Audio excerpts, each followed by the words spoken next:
Hi friends, అందరికీ బాగున్నారా? మేమైతే చాలా బాగున్నాము. ఈరోజు టిఫిన్ అయితే నేను వడలు చేద్దాం అనేసి నైట్ అయితే మినపప్పు నానబెట్టాను. మా 4 మెంబర్స్కి అయితే ఒక గ్లాస్ అయితే సరిపోతుంది, పెద్ద గ్లాసు. సో నానబెట్టిన మినపప్పుని అయితే మెత్తగా మిక్సీకి రుబ్బాను అనమాట. రుబ్బిన తర్వాత దాంట్లో కొంచెం సాల్ట్, కొంచెం అయితే సోడా అయితే వేసాను. వేసిన తర్వాత కొంచెం బాగా కలపాలన్నమాట. కలిపితేనే అది కొంచెం ఫ్లఫీగా అనేది అవుతుంది కదా. ఇక చూస్తున్నారు కదా, ఇక్కడైతే కొంచెం సాల్ట్ వేస్తున్నాను. సాల్ట్ వేసిన తర్వాత సోడా అయితే వేసాను అనమాట. మీరు వీడియో చూడండి. ఇది ఫస్ట్ నేను కుకింగ్ వీడియో అని పెట్టడం అనమాట యూట్యూబ్లో. మామూలుగా వీడియో తీయడం కొంచెం కష్టం అవుతుంది, ఎందుకంటే స్టాండ్ లేదు. ఓన్లీ ఒక హ్యాండ్ తోటి వీడియో తీస్తూ ఇంకొక హ్యాండ్ తోటి అయితే చేయాలన్నమాట. సో అందుకే అన్నీ నేను ఏ రెసిపీ చేసినా ఎక్కువ కొంచెం పెట్టలేను వీడియోస్ అనేవి. సో ఇక్కడ చూసినారుగా, బాగా ఫ్లఫీగా అవ్విందా లేదా అని తెలుసుకోవడానికి గ్లాస్లో అయితే వేసి చూస్తున్నాను. పైకి తేలితే మాత్రం అది ఫ్లఫీగా ఉన్నట్టు. సో పిండి కూడా బాగా స్మూత్గా వచ్చిందనమాట.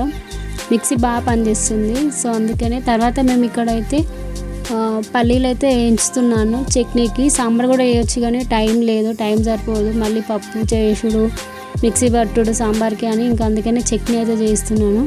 నేను పచ్చిమిర్చి అయితే కొంచెం ఎక్కువనే తీసుకుంటాను, ఎందుకంటే కారం సరిపోతుందో లేదా అని చెప్పేసి ఎక్కువనే తీసుకుంటాను ఎప్పుడైనా.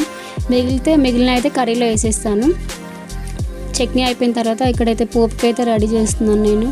జీలకర్ర, కరివేపాకు, ఎండుమిరపకాయలు అయితే వేసి పోపు పెట్టాను. పోపు పెట్టిన తర్వాత అయితే ఇక్కడ నేను వడలకైతే ఆయిల్ ప్రిపేర్ చేస్తున్నాను అనమాట. దీని తర్వాత అలాగే పిండిలో మేము పచ్చిమిర్చి, అలాగే వెల్లిపాయలు, జీలకర్ర, కొంచెం వాము కూడా వేసాను, ఎందుకంటే కొంచెం డైజెస్ట్ అవ్వడానికి.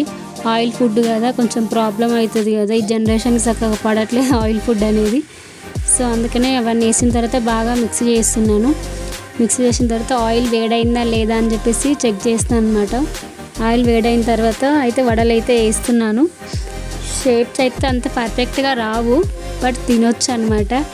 షేప్స్ రౌండ్గా ఉంటే ఏంది, లేకుంటే ఏందిలే, ఎందుకంటే ఎలాగో చుంచుకొని తినేదే కదా. కొంచెం పిండి అనేది కొంచెం స్మూత్ అయింది, ఎందుకంటే నేను వాటర్ అద్దుకుంటూ చేస్తున్నాను కదా. కొంచెం అట్లా అయింది, పర్లేదు, వచ్చినాయి అట్లా. ఇంకా టిఫిన్ రెడీ అయినాక మా పాప అయితే వచ్చి తీసుకుంటుంది అనమాట తినడానికి. స్కూల్కి రెడీ అవుతుంది కదా తను, టైం అవుతుందని చెప్పేసి తనైతే వేసుకుంటుంది. ఇంకొన్ని చేస్తున్నాను అనమాట. ఎక్కువైతే ఏం నేను ప్రిపేర్ చేయలేదు, ఎందుకంటే డే టైంలో బాగా ధూపు అవుతుంది ఈ వడలు తింటే ఎండాకాలం పూట. సో అందుకని నేను కొంచెమే చేశాను. తర్వాత అయితే టీ పెట్టాను టిఫిన్ అయిపోయిన తర్వాత. ఇంకా వీళ్ళైతే తినేసి రెడీ అయ్యి వెళ్ళిపోతున్నారు. మా బాబు అయితే డైలీ ముద్దిస్తా అంటాడు, డైలీ అట్లనే చేస్తాడు. ఇక్కడ ఇంటి దగ్గర ఇచ్చిండు కదా, మళ్ళీ అక్కడ బయటకు వెళ్ళిన తర్వాత కూడా ఇస్తా అని ఏడుస్తూ ఉంటాడు. మా బాబు ఎప్పుడు అట్లనే ఇస్తాడు. ఇంకా మా పాప అయితే నువ్వు వీడియో తీస్తున్నావు కదా నాకు తెలుసు అంటుంది. ఇంకా మా బాబు అయితే ఎక్కిన తర్వాత మళ్ళీ ముద్దిస్తా అంటున్నాడు. ఇందాకే ఇచ్చినావు కదా అంటే, ఇక సరేలే అని మా ఆయన నీ ఇస్తాలేరా అని అంటే, లేదు మమ్మీ కావాలండి. సరే అని వీడియో ఆఫ్ చేసి ఇచ్చిన తర్వాత ఇంకా వాళ్ళు వెళ్ళిపోతున్నారు బాయ్ అని చెప్పేసి. ఇంకా తర్వాత ఇంట్లోకి వచ్చి పాలైతే వేడి చేశాను. పాలల్లో మేము ఈవినింగ్ టీకి అలాగే పెరుగు కూడా తోడేస్తాను. తర్వాత బీరకాయ పప్పు అయితే చేశాను. బీరకాయ పప్పు, అన్నం కూడా వండాను అనమాట. ఇదే ఈరోజు వీడియో. Thank you, bye bye. నా ఛానల్ సబ్స్క్రైబ్ చేసుకోండి.